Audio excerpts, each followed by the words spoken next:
So I'm here representing the OECD, and I'm very grateful for an opportunity to participate to this conference. I think our objective by coming here was to help put things in perspective, and the perspective is that health expenditure are growing much faster than our economies, and that's been the history, and despite some changes during the recent crisis, we think that this is in for the long term.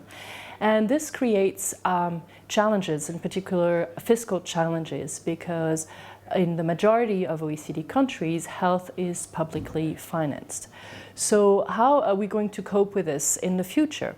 There are basically three broad solutions.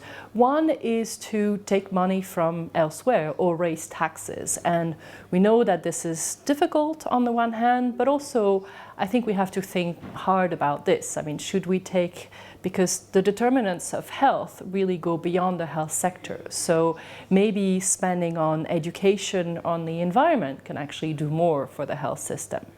So the second set of options, really to improve the fiscal space for the health sector, is to increase what is financed, to leave more things to be financed privately.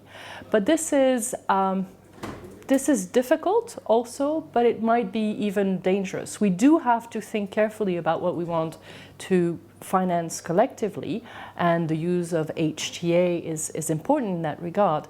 But also, if we try to put more things in the public, we risk undermining a key health system objective, which is not just producing health, but also ensuring access to the population and making sure that they have financially protected from the cost of being sick. So the third option to improve and find more fiscal space for health is to actually try to do better with the money you have. And there are many reforms that can be undertaken, from pharmaceutical reforms to reforms of provider payments.